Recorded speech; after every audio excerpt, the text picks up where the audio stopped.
اعوذ باللہ من الشیطان الرجیم بسم اللہ الرحمن الرحیم وَلِمَنْ خَافَ مَقَامَ رَبِّهِ جَنَّتَانِ، اور ہر اس شخص کے لیے جو اپنے رب کے حضور پیش ہونے کا خوف رکھتا ہو، اس کے لیے بہشت میں 2 باغ ہیں۔ یہ سورہ رحمان کی 46ویں آیت ہے۔ اس سے پہلے کہ رکوع میں گزشتہ یہ بات چل رہی تھی، جو مجرمین ہیں ان کا تذکرہ، جو نافرمان ہیں، بات کو نہیں ماننا چاہتے، جہنم اور پھر ان کے لیے بڑی سخت سزاؤں کا تذکرہ آ رہا تھا کہ کس طریقے سے ان کو جہنم میں ڈال دیا جائے گا۔ فَيُؤْخَذُ بِالنَّوَاصِي وَالْأَقْدَامِ فرمایا ایک مقام پر، یعنی ان کے پیشانی کے بالوں اور پیروں کو باندھ کر، گولا بنا کر، رنگ بنا کر جہنم میں پھینک دیا جائے گا، تنگ کوٹری میں۔ اس طریقے سے دیگر سزاؤں کا بھی تذکرہ آیا تھا۔ یہاں سے یہ آخری رکوع میں پورا نعمتوں کا تذکرہ اللہ تعالیٰ فرما رہے ہیں۔ جو نیک لوگوں کو جنت دی جائے گی، جو آخرت میں جو نعمتیں جو جس سے نوازا جائے گا، اس کا تذکرہ اس رکوع میں آ رہا ہے۔ سب سے پہلے تو اس شخص کے لیے جو اپنے رب کے حضور پیش ہونے کا خوف رکھتا ہے، اس کے لیے 2 باغ ہیں فرمایا اللہ تعالیٰ نے۔ یعنی جو اس بات کا ڈر رکھتا ہے اللہ تعالیٰ کا اور یہ احساس کے ساتھ زندگی گزارتا ہے، ہمیشہ خوف دل میں رہتا ہے اللہ کے تعلق سے کہ اس کے احکامات کی پابندی کے سلسلے میں اور اس کے جس سے منع کیا گیا ہے اس سے رکنے کے سلسلے میں، کہ میں ایک ذمہ دار ہوں، میں آزاد نہیں چھوڑ دیا گیا ہوں کہ بے شتر و مہار جو چاہا کرتا پھروں، بلکہ ایک دن مجھے اپنے رب کے سامنے پیش ہونا ہے اور پھر میرے سارے اعمال کا حساب و کتاب مجھے دینا ہوگا۔ یہ احساس کے ساتھ جو خوف کی حالت میں زندگی گزارتا ہے اپنی، تو پھر یقیناً لا محالہ وہ اپنے نفس کی خواہشات کو بھی دباتا رہے گا، نفس کی خواہشات کو ابھرنے نہیں دے گا، اور اس کے پاس حلال و حرام، جائز و ناجائز، حق و باطل، ظلم و انصاف کی یہ ساری حدیں ہوں گی، اس کی تمیز اس کے پاس رہے گی۔ وَأَمَّا مَنْ خَافَ مَقَامَ رَبِّهِ وَنَهَى النَّفْسَ عَنِ الْهَوَىٰ فرمایا سورہ نازعات 30ویں پارے میں۔ انہیں جو ڈرتا رہا، وَأَمَّا مَنْ خَافَ مَقَامَ رَبِّهِ، اپنے رب کے سامنے حضور کھڑے ہونے سے، وَنَهَى النَّفْسَ عَنِ الْهَوَىٰ، اور پھر اس میں بھی اللہ تعالیٰ نے یہی بات بتائی کہ جو اپنے نفس کی خواہشات کو دباتا رہا، روکتا رہا، اس کی خواہشات کو پورا نہ کیا، وَأَمَّا مَنْ خَافَ مَقَامَ رَبِّهِ وَنَهَى النَّفْسَ عَنِ الْهَوَىٰ فَإِنَّ الْجَنَّةَ هِيَ الْمَأْوَىٰ، یعنی جو معاصی اور محارم سے اپنے آپ کو بچاتا رہا تو پھر یقیناً اس کا ٹھکانہ جنت ہی ہے۔ تو یہ اللہ تعالیٰ نے فرما دیا کہ جو ڈرنے والا ہے، جیسا کہ اس سے پہلے بھی بار بار یہ تذکرہ آپ سن رہے ہیں کہ جہاں پر جنت، نمائے جنت کا تذکرہ آتا ہے، وہاں پر متقیوں کا تذکرہ، اللہ سے ڈرنے والوں کا تذکرہ بار بار آپ کو ملے گا۔ جو اللہ سے نہیں ڈریں گے تو پھر ان کو جنت نہیں ملے گی۔ اللہ سے ڈریں گے، پرہیزگاری اختیار کریں گے، جن باتوں سے منع کیا گیا ہے اس سے اپنے آپ کو بچاتے رہیں گے، تو پھر یقیناً اللہ تعالیٰ راضی اور خوش ہوں گے اور اس کے صلے میں نعمتوں سے نوازیں گے، جنت سے نواز دیا جائے گا۔ اس میں جو بات بتائی کہ 2 جنتیں دی جائیں گی، اصل میں جنت کہتے ہیں کسے؟ جنت باغ کو کہا جاتا ہے، جنت کے اصلی معنی باغ کے ہیں۔ قرآن میں جو ہے جو جنت کا جو تذکرہ آیا ہے کہ نیک لوگوں کو جو مقام دیا جائے گا، جہاں پر ان کو رکھا جائے گا، وہ باغ ہوگا، وہ جنت ہوگی، یعنی جنت اس کا نام دیا گیا جو باغ ہیں، باغوں پر مشتمل۔ تو اصل میں یہ ہوگا کہ ایک بہت بڑا باغ ہوگا، پھر اس میں مختلف لوگوں کے لیے مختلف باغات ہوں گے، جیسا کہ جو ہے اس میں فرمایا گیا کہ 2 باغات ہوں گے یہاں کے لوگوں کے، متعین کر کے بھی اللہ تعالیٰ نے بتایا ہے مختلف لوگوں کے لیے۔ کہیں پر یہ بتایا جاتا ہے کہ تمہاری جنتیں ایسی ہوں گی کہ ان کے نیچے سے نہریں بہہ رہی ہوں، تجری من تحتها الانہار، اور یہاں پر خصوصی طور پر متعین کر کے بتایا گیا کہ 2 جنتیں ہوں گی۔ یعنی 2 جنتوں کا مطلب کیا ہے کہ 2 باغات دیے جائیں گے، وہ ایک بڑے باغ میں سے اس کو جو نیک ہوگا اس کو 2 باغات عطا فرمائے جائیں گے، اس کا تذکرہ یہاں پر آیا ہے۔ تو پھر 2 باغات میں کیا کیا خوبیاں ہوں گی، کیا کیا اوصاف ہوں گے، کیا کیا نعمتیں ہوں گی، اس کا تذکرہ یعنی اس میں آئے گا۔ اس کے بعد پھر رکوع کے آخری حصے میں، آدھے حصے میں اور مزید 2 باغوں کا تذکرہ آ رہا ہے، اس میں کیا کیا رہیں گے اور وہ کس کے لیے ہوگا۔ تو اصل میں اللہ کے نبی صلی اللہ علیہ وسلم نے اس آیت کی تفسیر فرماتے ہوئے کہا وَلِمَنْ خَافَ مَقَامَ رَبِّهِ جنتان، کہ جنتان کس کے لیے ہوں گے؟ 2 باغات جسے کہا گیا ہے، جنتان اس کے لیے ہوں گے للمقربین، وفی ذہب کہا من الذہب وللمقربین، اور پھر اس کے بعد فرمایا حدیث میں دوسرے حصے میں کہ جنتان وفی الورق وورق وفی اصحاب الیمین فرمایا، یعنی 2 جنتوں کا جو تذکرہ آ رہا ہے، پہلے 2 جنتوں کا تذکرہ، اس کے بعد پھر رکوع کے آخری حصے میں 2 جنتوں کا تذکرہ۔ تو پہلے 2 جنتوں کا جو تذکرہ آیا ہے وہ مقربین خاص کے لیے ہوگا، یہ 2 جنتیں جہاں ابھی تذکرہ شروع ہو رہا ہے وہ مقربین کے لیے ہوگا، جو خاص اللہ کے بندے جو ہوں گے ان کے لیے اللہ تعالیٰ یہ مقام، یہ جنتیں ان کو عطا فرمائیں گے ان کے عمل کی وجہ سے۔ مقربین کے تعلق سے جو سورہ واقعہ آگے آنے والی ہے اس میں بھی یہ بتایا گیا ہے کہ اولئک هم المقربون فی جنات النعیم ثلۃ من الاولین وخلیل من الاخرین، یعنی وہ جو مقرب جو بندے ہوں گے، خصوصی مقام رکھنے والے، وہ بہت کم ہوں گے آگے والوں میں، پچھلے والوں میں زیادہ ہوں گے۔ ثلۃ من الاولین وخلیل من الاخرین، یعنی آگے آگے جیسا جیسا زمانہ آگے بڑھتا جائے گا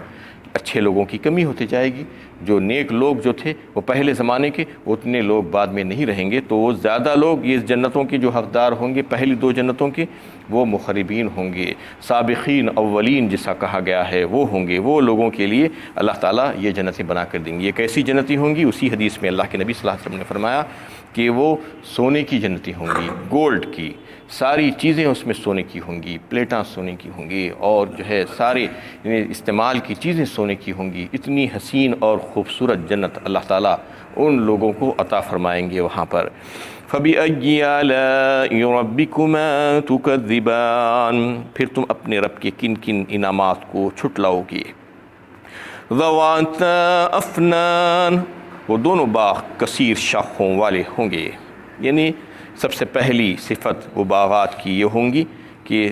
کثیر شاخوں والے، بہت سے ٹہنیوں والے ہوں گے۔ اس کا مطلب یہ ہوگا کہ خوب سایہ دار ہوں گے، اور خوب سایہ دار بھی ہوں گے، اس کے ساتھ ساتھ زیادہ پھل دینے والے ہوں گے، یعنی اتنے پھل ہوں گے کہ بس لیٹے لیٹے بیٹھے بیٹھے وہاں کی جنتی اس کو حاصل کر لیں گے۔ قطوفہا دانیہ فرمایا ایک مقام پر، وہ توڑ لیے جائیں گے وہیں پر جہاں پر وہ لوگ بیٹھے ہوئے ہوں گے اور لیٹے ہوں گے، وہاں تک اس کی ٹہنیاں جھک کر آ جائیں گی، اس کو جا کر محنت کرنی نہیں پڑے گی۔ فَبِأَيِّ آلَاءِ رَبِّكُمَا تُكَذِّبَانِ، تو اے جن و انس پھر تم اپنے رب کی کن کن نعمتوں کو چھٹلاؤ گے۔ فِيهِمَا عَيْنَانِ تَجْرِيَانِ، ان دونوں باغوں میں 2 چشمے ہوں گے جو ہمیشہ بہتے ہوں گے۔ 2 چشموں کا تذکرہ اللہ تعالیٰ ان باغات کے لیے کیا ہے۔ 2 چشموں کے تعلق سے احادیث میں یہ بات آتی ہے کہ ایک کا نام تسنیم اور دوسرے کا نام سلسبیل ہے، اور یہ دونوں نام قرآن میں موجود ہیں۔ سورہ مطففین میں تسنیم کا ذکر آیا ہے، وَمِزَاجُهُ مِن تسنیم عَيْنًا يَشْرَبُ بِهَا الْمُقَرَّبُونَ فرمایا اللہ تعالیٰ نے، اس کا ذائقہ اور اس کا مزہ تسنیم کا ہوگا، اس پانی کا جو اس سے پہلے شراب کا تذکرہ اللہ تعالیٰ فرمائے تھے۔ عَيْنًا يَشْرَبُ بِهَا الْمُقَرَّبُونَ فرمایا، وہ یعنی چشمہ اور وہ جو ہے جو نہر جو ہوگی وہ وہاں سے مقربین پیا کریں گے، یعنی مقربین جس کا تذکرہ ان جنتوں میں آ رہا ہے وہ وہی نہر اور وہی چشمہ ہوگا جس سے وہ استفادہ کریں گے وہ پانی سے۔ ایک تسنیم ہو گیا، دوسرا سلسبیل۔ سورہ دہر میں سلسبیل کا تذکرہ آیا ہے، وَيُسْقُونَ فِيهَا كَأْسًا كَانَ مِزَاجُهَا زنجبیلا عَيْنًا فِيهَا تُسَمَّى سلسبیلا فرمایا، یعنی وہ زنجبیل جو سونٹ جسے کہا جاتا ہے، سونٹ کی آمیزش والے جو ہے مشروب ان کو پلایا جائے گا، اور پھر وہ اس کا نام ہوگا عَيْنًا فِيهَا تُسَمَّى سلسبیلا، سلسبیل اس چشمے کا نام ہوگا، وہاں پر تذکرہ کیا۔ یہ دونوں چشمے اللہ تعالیٰ ان جنتیوں کو دیں گے جو ان کے قرب خاص کے لوگ ہوں گے، جو مخصوص جو بندے ہوں گے ان کو دیا جائے گا مقربین کو۔ فَبِأَيِّ آلَاءِ رَبِّكُمَا تُكَذِّبَانِ، تو اے جن و انس تم اپنے پروردگار کی کن کن انعامات کو چھٹلاؤ گے۔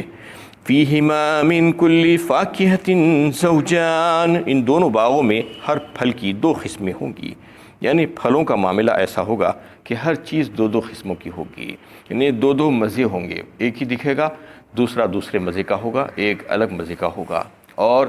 بعض لوگوں نے اس کی تفسیر یہ کی ہے کہ خشک اور جو تازہ پھل ہوں گے، کوئی خشک بھی ہوں گے اس میں اور تازہ بھی ہوں گے۔ اس طریقے سے بہت سے اس کی تعریف کی گئی ہے، مزے میں دنیا کے پھلوں سے کتنے ہی بہتر ہوں گے، اور دوسری قسم کے پھل ایسے نادر ہوں گے جو دنیا میں کبھی کسی نے اپنے خواب و خیال میں اور تصور میں بھی نہ لایا ہوگا، ایسے پھل ان کو دیے جائیں گے وہاں پر۔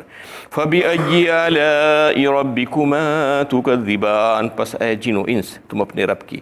کن کن انعامات کو چھٹلاؤ گے۔ متکئین علی فرش بطائنها من استبرق وجنى الجنتین دان، جنتی لوگ ایسے فرشوں پر تکیہ لگائے بیٹھے ہوں گے جن کے استر دبا و ریشم کے ہوں گے، اور ان باغوں کی ڈالیاں میووں کے وزن سے جھکی پڑ رہی ہوں گی، یعنی ان کا فرش ایسا ہوگا جس کے استر کے تعلق سے اللہ تعالیٰ فرمایا کہ استر بہترین ریشم کا ہوگا۔ جب استر بہترین ریشم کا ہوگا تو باہر کا کپڑا کیسا ہوگا؟ عام طور پر استر سادے کپڑے کا لگا دیا جاتا ہے، جو اندر کپڑا دیا جاتا ہے کسی کو، یعنی سلوائی میں، اور باہر کا جو کپڑا ہوتا ہے وہ بہت شاندار کپڑا ہوتا ہے۔ تو اندر کا کپڑا ہی اتنا شاندار ہوگا، استر وہی دبیز ریشم کا ہوگا، تو باہر کا کتنا شاندار ہوگا اس سے اندازہ کیا جا سکتا ہے۔ اور پھر باغوں کی ڈالیاں اور میووں سے کے وزن سے جھک رہی ہوں گی۔ فَبِأَيِّ آلَاءِ رَبِّكُمَا تُكَذِّبَانِ، سو اے جن و انس تم اپنے رب کے کن کن انعامات کو چھٹلاؤ گے۔ دو باغات اللہ تعالیٰ ان جنتیوں کو دیں گے جو مخربین ہوں گے، وہ اپنے متعلقین اور اہل و عیال کے ساتھ اور خدام کے ساتھ وہاں پر انہیں بہترین زندگی گزاریں گے، شاہانہ ٹھاٹ باٹ کے ساتھ ان کو وہاں پر رہنے دیا جائے گا۔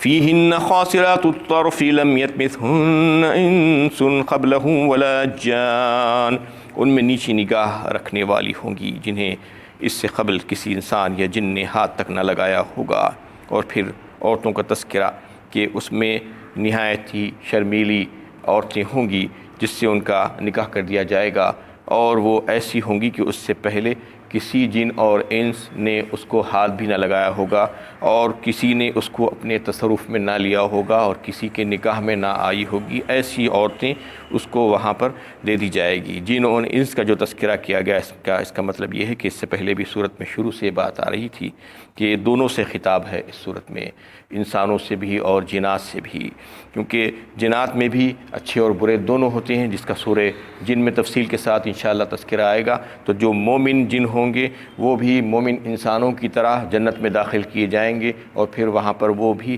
اللہ تعالیٰ ان کو بھی ان نعمتوں سے سرفراز فرمائیں گے ان کے ایمان کی وجہ سے۔ اور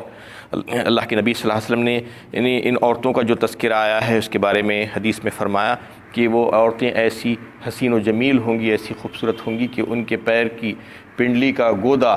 اور ہڈی اور گوشت باہر سے نظر آئے گی، ایسی حسین ہوگی اور اتنی خوبصورت ہوگی کہ وہ اگر آسمان سے زمین کی طرف دیکھ لے جھانک کر تو پھر یعنی آسمان سے لے کر زمین تک کی جو فضا ہوگی وہ چمک اٹھے گی اور اس میں خوشبوئیں پھیل جائیں گی، اور ان کے سر کا دوپٹہ دنیا مافیہا سے بہتر ہوگا، یہ ان کا عالم ہوگا۔ ایسی عورتوں سے ان کا وہاں پر نکاح کر دیا جائے گا۔ فَبِأَيِّ آلَاءِ رَبِّكُمَا تُكَذِّبَانِ، پس اے جن و انس تم اپنے پروردگار کی کن کن نعمتوں کا انکار کرو گے۔ كَأَنَّهُنَّ الْيَاقُوتُ وَالْمَرْجَانُ، وہ ایسی خوبصورت ہوں گی گویا کہ یاقوت و مرجان ہے۔ پھر مزید ان کی خوبصورتی کو بتانے کے لیے اللہ تعالیٰ نے فرمایا کہ ان کو تشبیہ دی گئی یاقوت اور مرجان سے، یعنی ان کی صفائی ایسی ہوگی جیسے کہ ہیرے کی صفائی، بالکل یاقوت کی مانند وہ ہوگی، اور پھر مرجان ان کے رنگت جو ہوگی وہ انتہائی صاف اور سفید اور جو ہے سرخی مائل ہوگی، تو وہ بالکل موتی کی طرح ہوگی اور مونگے کی طرح ہوگی۔ فَبِأَيِّ آلَاءِ رَبِّكُمَا تُكَذِّبَانِ، پس اے جن و انس تم اپنے پروردگار کے کن کن انعامات کو چھٹلاؤ گے۔ هل جزاء الإحسان إلا الإحسان، نیکی کا بدلہ نیکی کے سوا اور کیا ہو سکتا ہے۔ اب یہ تمام انعامات کا تذکرہ فرمانے کے بعد اللہ تعالیٰ فرما رہے ہیں کہ یہ یقیناً ہمارا احسان ہے، لیکن یہ احسان ہم ان لوگوں پر کریں گے جو واقعے میں ہم سے ڈر کر زندگی گزارے تھے، جو عمل کیے تھے، یعنی جنہوں نے زندگی بھر اپنے نفس کو دباتے رہے اور اس نفس کی خواہشات کو جو ہے یعنی اس کی پرواہ نہیں کی، اور اللہ کے خاطر جو ہے اس کو دبا کر رکھا، اور پھر حلال سے گزارا کیا، اس پر کفایت کی، اور حرام سے اپنے آپ کو بچا کر رکھا، اور جو بھی ذمہ داریاں اور فرائض اللہ تعالیٰ نے ان کے اوپر ڈالے تھے اس کو پورا کرنے کی کوشش کی، اور جو حقوق ان کے اوپر عائد ہوتے تھے دوسروں کے، اس کو انہوں نے پورا ادا کرنے کی کوشش کی۔ اس طریقے سے حق اور باطل میں فرق انہوں نے محسوس کیا، اور حق اور خیر کی ہمیشہ انہوں نے حمایت کی، اور باطل اور شر کی مخالفت کی۔ اس کے سلسلے میں انہیں جو تکالیف ہوئی، جو مشقتیں ہوئی، اس کو انہوں نے برداشت کیا۔ تو اس وجہ سے اللہ تعالیٰ اس کے صلے میں، اس کی حسن و خوبی کے ساتھ عبادت کرنے کے صلے میں انتہائی حسن و خوبی کے ساتھ ان کے ساتھ معاملہ کیا، اور ان کو بہترین جنتوں سے نواز دیا گیا۔ اس کے برخلاف جو لوگ اللہ تعالیٰ کو ماننے سے انکار کیے اور جو ہے یہ جنت اور دوزخ کا مذاق اڑاتے رہے، اور یہ سمجھے کہ یہ اندھیر نگری چوپٹ راج ہے، جو چاہے کر لو، مجھے کون پوچھنے والا ہے، اور نیکی کر گڑے میں دال کا اصول انہوں نے اپنایا کہ اس سے کچھ ہونے والا نہیں ہے، جو چاہے زندگی گزارو، میں آزاد ہوں، مجھے کوئی پوچھنے والا نہیں ہے۔ تو پھر انہوں نے اللہ کے غضب کو للکارا، اور انہوں نے اللہ کو ناراض کیا۔ ان کے لیے جزائیں نہیں بلکہ ان کے لیے سزائیں ہوں گی۔ یہ جزائیں ان حضرات کے لیے ہوں گی جنہوں نے اپنی زندگی کو ایسی حالت میں ڈھالا اور ایسی فکر رکھی کہ مجھے ایک دن اپنے رب کے سامنے جانا ہوگا، اور میرے سارے اعمال میں جو کچھ بھی کر رہا ہوں اس کا حساب مجھے اس کے سامنے دینا ہوگا۔ فَبِأَيِّ آلَاءِ رَبِّكُمَا تُكَذِّبَانِ، پس اے جن و انس تم اپنے پروردگار کے کن کن انعامات کو چھٹلاؤ گے۔ اس کے بعد سے جو آیتیں آ رہی ہیں وہ دوسری دو جنتوں کا تذکرہ آ رہا ہے انشاءاللہ۔ کل اس کے پر جو ہے تفصیلی گفتگو ہوگی، وہ دو جنتیں کس کے لیے ہوں گی، اور وہ دونوں جنتوں کے احوال کیا ہوں گے۔ وآخر دعوانا ان الحمدللہ